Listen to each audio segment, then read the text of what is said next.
భారత్ మాతాకి, భారత్ మాతాకి. రెండు చేతుల తలన. భారత్ మాతాకి. నరేంద్ర మోడీ గారి నాయకత్వం, జేపీ నడ్డా గారి నాయకత్వం, అమిత్ షా గారి నాయకత్వం. జై శ్రీరామ్. కూర్చోండి. రెండు చేతులు గట్టిగా ఎత్తున్నా, పైకి ఎత్తుడి. అయోధ్యలో రామునికి రావడాలి. జై శ్రీరామ్, జై శ్రీరామ్. ఎందుకంటే ఈ జై శ్రీరామ్ నినాదం మనం తలిస్తే, మొన్న నినదిస్తే కాంగ్రెస్ వాళ్ళకు, బీఆర్ఎస్ వాళ్ళకు గజ గజ గజ అంటున్నారు వాళ్ళు. నేను చెప్పినా మొన్న బీజేపీ వాళ్ళు రాముని పేరు చెప్పి ఓట్లు అడుగుతున్నా అన్నారు. నేను బరాబర్ అడుగుతాను చెప్పిన. రాముని గురించి, రాముని చరిత్ర గురించి చెప్పేటువంటి దమ్ము మాకుంది. రామాలయం కడతామని చెప్పి కట్టి తీరినటువంటి పార్టీ భారతీయ జనతా పార్టీ. మేము బరాబర్ రాముని కాపాడడం, రాముని కష్టపడి కట్టుకున్న రామ మందిరాన్ని కాపాడుకోవడం కోసం, తరతరాలకు ఈ రామ మందిర స్ఫూర్తి అందించడానికి బరాబర్ రాముని పేరు చెప్పుకొని ముందుకొస్తాం. మీకు దమ్ముంటే, మీకేమైనా ఇబ్బంది అనుకుంటే మీరు బాబర్ పేరు చెప్పి రండి, మేము రాముని పేరు చెప్పుకొని వస్తాం. రే రాముడు అందరికీ దేవుడనా? రాముడు మనకు దేవుడే, అందరికీ దేవుడే. ఇలా కాంగ్రెస్ చెప్తున్నారు మీకే రాముడు. ఎస్, భారతీయ జనతా పార్టీ కార్యకర్తలకు మాత్రమే రాముడు. ఇవాళ అయోధ్యలో ఈ రామ మందిరాన్ని నిర్మించే క్రమంలో, పాత కట్టడాన్ని కూల్చేసిన క్రమంలో ఏ కాంగ్రెస్ పార్టీ కార్యకర్త బలిదానం చేసిండనా? ఏ బీఆర్ఎస్ పార్టీ కార్యకర్త బలిదానం చేసిండనా? ఏ కమ్యూనిస్టు పార్టీ కార్యకర్త బలిదానం చేసినా? అరే భారతీయ జనతా పార్టీ కార్యకర్తల రోజు రామ మందిర నిర్మాణం కోసం చస్తామని తెలిసి కూడా, చంపుతారని తెలిసి కూడా మా కుటుంబ సభ్యులను, మా ఊరు వాడ పెద్దలందరి ఆశీర్వాదం తీసుకొని, అమ్మా, అన్నా, అక్క, తమ్ముడా, నేను అయోధ్యలో రామ మందిరం నిర్మించే తిరిగి వస్తాం. చచ్చిపోవడానికైనా సిద్ధం, చావడానికైనా సిద్ధం. రామ మందిరాన్ని నిర్మించకుండా తిరిగి నా ఊరికి రాను అని చెప్పి ప్రతిజ్ఞ చేసి చావడానికి, త్యాగం చేయడానికి సిద్ధమై అనేక మంది కార్యకర్తలు మూర్ఖత్వం, ములాయం సింగ్ జరిపిన కాల్పులో బలిదానమైన కార్యకర్తలు భారతీయ జనతా పార్టీ కార్యకర్తలైన. మరి కాంగ్రెస్ వాళ్ళకు రాముడే, బీఆర్ఎస్ పార్టీ వాళ్ళకు రాముడే, కమ్యూనిస్టు పార్టీ వాళ్ళకు రాముడే. మీ కార్యకర్తలు రాముని కోసం బలిదానం చేయడానికి ఎందుకు ముందుకు రాలేదో ఒక్కసారి చెప్పాలి. అరే ఇప్పుడు కట్టినటువంటి రామ మందిరాన్ని మేము తప్పకుండా కాపాడుతామని చెప్పి ఈ కాంగ్రెస్ పార్టీ గ్యారంటీ ఇవ్వగలదా? ఒక్కసారి కాంగ్రెస్ పార్టీ స్పష్టం చేయాలి. ఎస్, మాకు ఇంకా రామున్నాడు. రాముని ముందు రాముని వారసుడు నరేంద్ర మోడీ ఉన్నాడు, మా ప్రధానమంత్రి. ఈ ఎన్నికలు ప్రధానమంత్రి అభ్యర్థి నిర్ణయించే ఎన్నికలు. మా ప్రధానమంత్రి నరేంద్ర మోడీ గారు. కాంగ్రెస్ పార్టీ ప్రధానమంత్రి అభ్యర్థి ఎవరన్నా? అభ్యర్థి లేడు. మీరు అభ్యర్థి రాహుల్ గాంధీ ఫోటోనే పెట్టుకుంటలేరు వాళ్ళు. రాహుల్ గాంధీ ఫోటోనే పెట్టుకుంటలేరు వాళ్ళు. ఇలా ప్రధానమంత్రి అభ్యర్థి ఎవరో తెలియని కాంగ్రెస్ పార్టీకి ఈ దేశ ప్రజలు పార్లమెంట్ ఎన్నికల్లో, దేశ ప్రధాని నిర్ణయించే ఎన్నికలు, పార్లమెంట్ ఎన్నికల్లో ఆ పార్టీకి ఎవరు చూసి ఓటేమంటారు, ప్రధానమంత్రి ఎవరు అభ్యర్థిని ఓటేమంటారో ఒక్కసారి కాంగ్రెస్ పార్టీ నాయకులు ఆత్మవిమర్శ చేసుకోవాలి.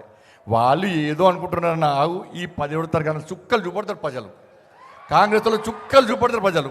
100 రోజులు అయిపోతుంది బిడ్డ, 100 రోజులు అయిపోతుంది. ఆగు, 100 రోజులు అయిపోయినాక మీ 6 గ్యారెంటీల సంగతి ఏందో ప్రజలు చూపడతారు. చాలామంది కాంగ్రెస్ పార్టీ నాయకులకు దడదడ స్టార్ట్ అయ్యింది.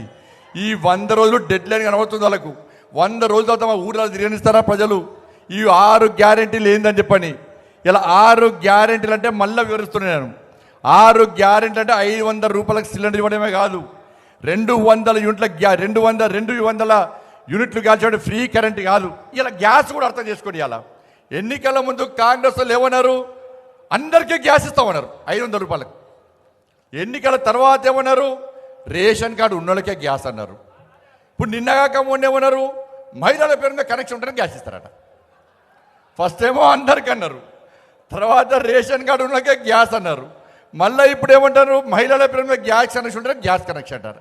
మరి రేషన్ కార్డులు ఇవ్వలేదని చెప్పి 10 సంవత్సరాలు మేము తిట్టినాం, బీఆర్ఎస్ పార్టీ కాంగ్రెస్ వాళ్ళు తిట్టారు. రేషన్ కార్డుల కోసం దాదాపు 10 లక్షల మంది కంటే ఎక్కువ మంది ప్రజలు దరఖాస్తు చేసుకున్నారు. రేషన్ కార్డులు ఇవ్వకపోతుంది, ఇలా గ్యాస్ ఇవ్వకపోతుంది. కానీ 500 రూపాయలకి గ్యాస్ ఇస్తామంటున్నారు. మరి గ్యాస్తో పాటు 6 గ్యారెంటీలు అమలు చేయాలి. ఇలా 2500 రూపాయలు మహిళల అకౌంట్లో ఇస్తున్నారు. పక్క 6 గ్యారెంటీలో పక్క 2500 రూపాయలు వేయాలి. వేసిండ్రా ఎక్కడన్నా? ఇవాళకి 80 రోజులు అయిపోయింది. ఇంకా 20 రోజులే, ఇంకా 10 రోజుల లోపల ఎన్నికల కోడ్ వస్తుంది. కానీ కాంగ్రెస్ పార్టీ వాళ్ళు ఇవాళ మీటింగ్ పెట్టుకున్నారు. ఒక గ్యారెంటీ అట ఇందిరమ్మ ఇల్లు ఇస్తారట.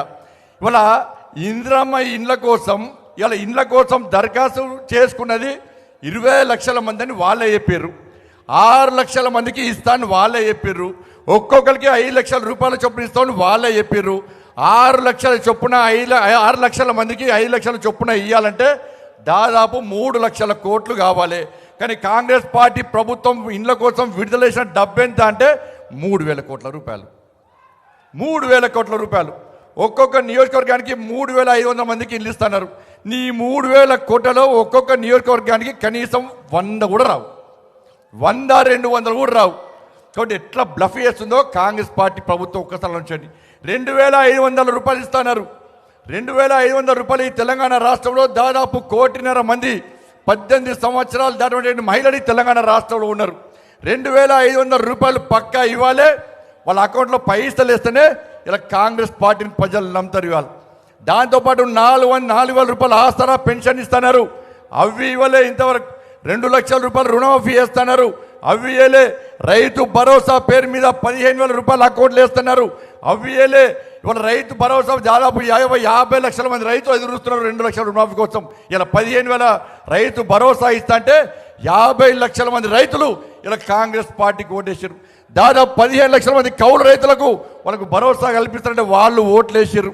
కాబట్టి ఏమీ ఆచరించకుండా, ఏమీ అమలు చేయకుండా 1-2 వాగ్దానాలు అమలు చేసి ఇవాళ 6 గ్యారెంటీలు అమలు చేస్తామని చెప్పి ప్రజలను నమ్మించి మోసం చేసే ప్రయత్నం ఇలా కాంగ్రెస్ పార్టీ చేస్తున్న విషయాన్ని ఇవాళ తెలంగాణ సమాజం గుర్తించాలి. ఇలా జీతాలు ఇచ్చే పరిస్థితి లేదు. ఇది కేవలం ఎన్నికల సంవత్సరం, ఎన్నికల మంత్ అని చెప్పి ఈ నెల ఫస్ట్ నాడు జీతాలు ఇచ్చారు. నెక్స్ట్ మంత్ ఫస్ట్ నాడు జీతాలు ఇస్తారు. మళ్ళా తర్వాత ఒక్కొక్క నెలల జీతాలు ఇస్తే ఒట్టిగా ఇక జీతాలు ఇయ్యరు. ఇవాళ 6 గ్యారెంటీలు వాళ్ళు అమలు చేయాలంటే దాదాపు 5 లక్షల కోట్ల రూపాయలు అవసరం బడ్జెట్. కానీ మొన్న ప్రవేశపెట్టిన బడ్జెట్లో కేవలం 53,000 కోట్ల రూపాయలు మాత్రమే కాంగ్రెస్ పార్టీ ప్రభుత్వం ఇలా చూపెట్టే ప్రయత్నం చేసింది. మరి మిగతా పైసలు ఎక్కడ ఇస్తారు, ఎట్లా సంక్షేమ పథకాలు అమలు చేస్తారో కాంగ్రెస్ పార్టీ చూపెట్టలేకపోయింది. అందుకే ఇవాళ తెలంగాణ రాష్ట్రంలో ఎవరు ఎక్కడ భయపడాల్సిన అవసరం లేదు. భారతీయ జనతా పార్టీ కార్యకర్తలు ప్రజలు ఆలోచిస్తున్నారు. ఇలా ప్రజలు వాస్తవ విషయాలు తెలిసినాయి. 6 గ్యారెంటీలు చెప్తే మేము కాంగ్రెస్ పార్టీకి ఓటేస్తాం. కానీ మా కోసం కొట్లాడింది భారతీయ జనతా పార్టీ కార్యకర్తలు. మా రుణమాఫీ కోసం కొట్లాడింది భారతీయ జనతా పార్టీ కార్యకర్తలు. టీఎస్పీఎస్సీ పేపర్ లీక్ అయితే అర్ధరాత్రి హైదరాబాద్ చౌరస్తాలో కొట్లాడి జైలుకు వేంది భారతీయ జనతా పార్టీ కార్యకర్తలు. పోడు భూముల సమస్య వస్తే ఎస్టీల కోసం కొట్లాడి 45 రోజుల పాటు జైలుకు వెంది భారతీయ జనతా పార్టీ కార్యకర్తలు. ఎస్సీ, ఎస్టీ, బీసీ అగ్రవర్ణాల్లో పేదల రిజర్వేషన్ కోసం కూడా మా కోసం కొట్లాడి జైలుకు వెయ్యి వాళ్ళ జీవితాలను సర్వనాశనం చేసుకున్న కార్యకర్తలు భారతీయ జనతా పార్టీ కార్యకర్తలు. కానీ పొరపాటు చేస్తాం, మేము పొరపాటు చేస్తామని చెప్పి ప్రజలు ఇప్పుడు భావిస్తున్నారా? కొట్లాడింది భారతీయ జనతా పార్టీ కార్యకర్తలు. వాళ్ళ జీవితాలను నాశనం చేసుకుంది భారతీయ జనతా పార్టీ కార్యకర్తలు. భారతీయ జనతా పార్టీ కార్యకర్తలు ఏ రోజు కూడా ఈ తెలంగాణ రాష్ట్రంలో వాళ్ళ కుటుంబాల గురించి ఆలోచించలే, వాళ్ళ భార్య పిల్లల గురించి ఆలోచించలే. వాళ్ళ భార్య పిల్లలను నొప్పించి ఈ తెలంగాణ రాష్ట్రంలో ఈ రాక్షస కేసీఆర్ అనే మూర్ఖుని యొక్క రాక్షస పాలన, ఈ రజాకర్ల పాలన, ఈ అవినీతి పాలన, ఈ కుటుంబ పాలన అంతా ముందుంచి ఈ తెలంగాణ రాష్ట్రంలో రామరాజ్యం, మోడీ రాజ్యం తీసుకురావడం కోసం మా కుటుంబాలను పక్కకు పెట్టినాం. మా కుటుంబాలను పక్కబెట్టి ఏ రోజు స్వార్థంగా ఆలోచించకుండా ఈ తెలంగాణలో పేదల రాజ్యం రావాలి. ఒక్కసారి తెలంగాణ రాష్ట్రంలో భారతీయ జనతా పార్టీ రాజ్యం, మోడీ రాజ్యం వస్తే మా కార్యకర్తలకు న్యాయం జరుగుతుంది, ఇక్కడ పేదలకు న్యాయం జరుగుతుందని చెప్పి కష్టపడి కొట్లాడమన్న ఈ తెలంగాణ రాష్ట్రంలో ఇప్పుడు ప్రజలు గుర్తిస్తున్నారు. బీజేపీలకు అధికారం రావాల్సి ఉండే, కానీ బీజేపీల నోటికాడి బుక్కను కొట్టుకపోయి మేము కాంగ్రెస్ పార్టీకి ఇష్టమని ప్రజలు బాధపడుతున్నా ఇప్పుడు బాధపడుతున్నా కాంగ్రెస్ ఇలా మనమే కాదు ఇలా కాంగ్రెస్ పార్టీ బీఆర్ఎస్ పార్టీ కార్యకర్తలు కూడా ఆలోచిస్తున్నారు. ఎస్, ఈ ఎన్నికల్లో నరేంద్ర మోడీ ప్రభుత్వం రావాలి, కేంద్రంలో భారతీయ జనతా పార్టీ ప్రభుత్వం వస్తేనే మనకు నిధులు వస్తాయి, తెలంగాణ రాష్ట్రం అభివృద్ధి చెందుతుందని చెప్పి ఈ తెలంగాణ రాష్ట్రంలోని బీఆర్ఎస్ కాంగ్రెస్ పార్టీ కార్యకర్తలు ఆలోచిస్తున్నారు. నేను మళ్ళీ చెప్తున్నా వేదిక సందర్భంగా, ఈ వేదిక ద్వారా నేను బీఆర్ఎస్ కాంగ్రెస్ పార్టీ కార్యకర్తలు విజ్ఞప్తి చేస్తున్నా. మేము ఏ రోజు కూడా భారతీయ జనతా పార్టీ నాయకులం కానీ కార్యకర్తలు కానీ బీఆర్ఎస్ కాంగ్రెస్ పార్టీ క్యాడర్కు వ్యతిరేకం కాదు, మీ నాయకుల యొక్క విధ్వంస రాజకీయాలకు వ్యతిరేకం. మేము ఆలోచించండి భారతీయ జనతా పార్టీ విధానాలను. ఇలా గతంలో ఉన్న సర్పంచులు ఉన్నారు, ఎంపీటీసీలు ఉన్నారు, జెడ్పీటీసీలు ఉన్నారు, వార్డు మెంబర్ ఉన్నారు, గతంలో మొన్నటి వరకు ఉన్న వాళ్ళని ఒక్కసారి పోయి అడగండి. ఇవాళ ఈ తెలంగాణ రాష్ట్రంలో గ్రామ పంచాయతీల అభివృద్ధి కానీ కార్పొరేషన్లకు కానీ మున్సిపాలిటీలకు కానీ నిధులు ఇచ్చిన ప్రభుత్వం కేవలం కేంద్ర ప్రభుత్వం, నరేంద్ర మోడీ గారి ప్రభుత్వం. కేసీఆర్ ఒక్క పైసా ఇవ్వలే. ఇలా నెక్స్ట్ స్థానిక సంస్థల ఎన్నికలు వస్తున్నాయి, స్థానిక సంస్థల ఎన్నికలకు వస్తున్నాయి. ఇలా ఇప్పుడు సర్పంచులు ఒక్కొక్కరి పేరు మీద 50 లక్షలు 70 లక్షలు కోటి రూపాయలు అప్పులే అన్న. సర్పంచులు అప్పులపాలేరు, ఉప సర్పంచులు అప్పులపాలేరు, వార్డు మెంబర్లు అప్పులపాలేరు. కనీసం వాళ్ళ బిల్స్ ఇచ్చే పరిస్థితి లేదు. ఇలా దేశంలో ఏ సర్పంచులు పెట్రోల్ బంక్లో పనిచేయలే, దేశంలో ఏ రాష్ట్రంలో సర్పంచులు ఆత్మహత్య చేసుకోలే, దేశంలో ఏ సర్పంచులు కూలి పని చేసుకోలే. కానీ తెలంగాణ రాష్ట్రంలో కేసీఆర్ అనే మూర్ఖుడు వల్ల సర్పంచుల బతుకులు బర్బాద్ అయిపోయినాయి. ఇలా కాంగ్రెస్ పార్టీ వచ్చినక్కడన్నా సర్పంచులను ఆదుకుంటారంటే కనీసం పట్టించుకోలే. అందుకే బీఆర్ఎస్ పార్టీ కాంగ్రెస్ పార్టీ కార్యకర్తలారా, నెక్స్ట్ స్థానిక సంస్థల ఎన్నికలు వస్తున్నాయి. మీరు సర్పంచులు కావాలనుకుంటారు, మీరు జెడ్పీటీసీ కావాలనుకుంటారు, మీరు ఎంపీటీసీ కావాలనుకుంటారు. మాకు ఏమి ఇబ్బంది రాదు, ప్రజల ఆశీర్వాదం మాకుంటే మాకు కొట్టేస్తారు, మీకుంటే మీకు కొట్టేస్తారు. రేపు గెలిచిన తర్వాత మీరు ప్రజల్లో తలెత్తుకొని తిరగాలంటే ఇలా కేంద్రంలో నరేంద్ర మోడీ ప్రభుత్వం ఏర్పడుతుందని ఇక్కడ ఎంపీలను భారతీయ జనతా పార్టీ గెలిపిస్తేనే మీకు నిధులు వస్తాయి, అధిక నిధులు వస్తాయి.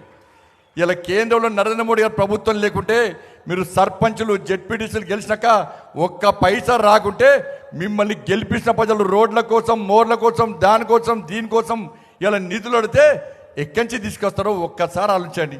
అందుకే కేంద్రంలో ఏర్పడింది నరేంద్ర మోడీ గారి ప్రభుత్వం కాబట్టి మీ రాజకీయ భవిష్యత్తు బాగుండాలంటే, మీరు ప్రజల్లో తలెత్తుకొని తిరగాలంటే, మీలో కూడా చిత్తశుద్ధి ఉంటే, మీలో కూడా నిజాయితీ ఉంటే తప్పకుండా ఈ తెలంగాణ రాష్ట్రంలో 17కు 17 సీట్లు భారతీయ జనతా పార్టీ అభ్యర్థులు గెలిస్తే ఇవాళ నరేంద్ర మోడీ గారు అదనపు నిధులు ఇస్తారు.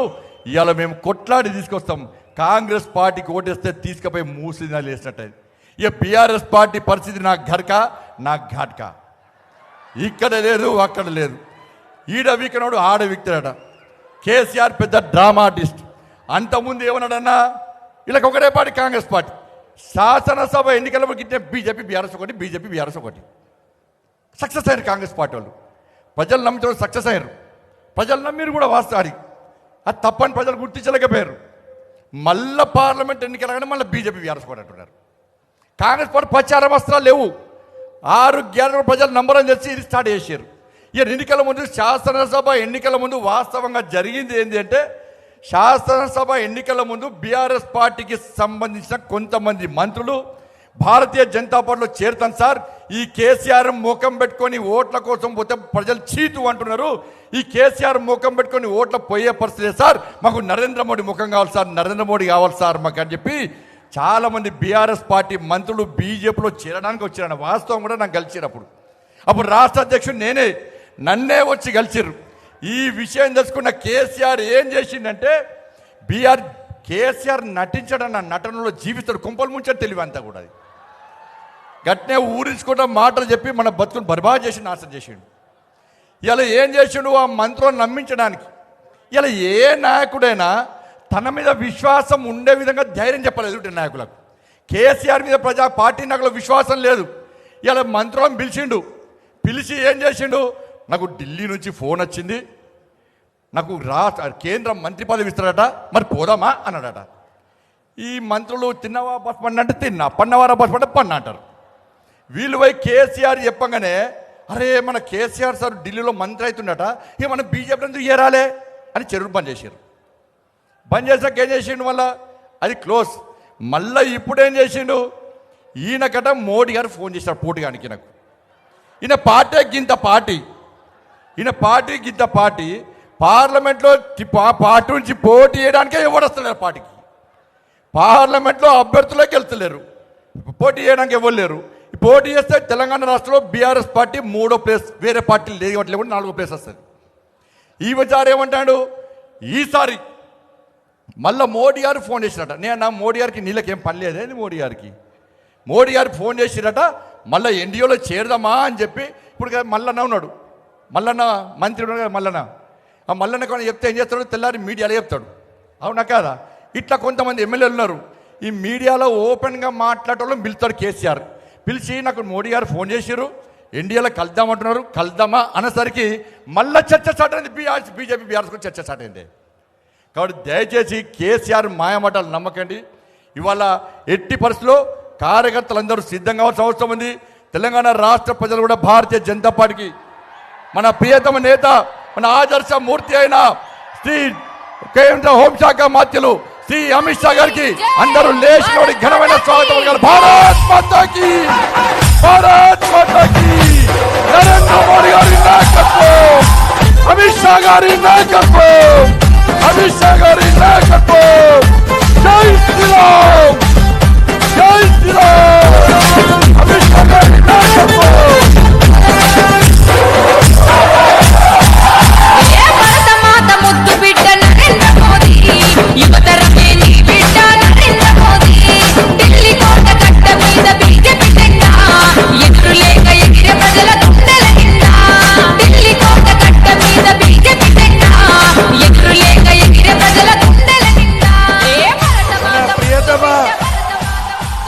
హోంశాఖ మంత్రులు అమిత్ షా గారికి స్వాగతం, సుస్వాగతం. ఇప్పుడు మన రాష్ట్ర పార్టీ అధ్యక్షులు, కేంద్ర మంత్రివర్యులు అమిత్ షా గారికి శాల్వతో సన్మానం చేసి బొకేతో హైదరాబాద్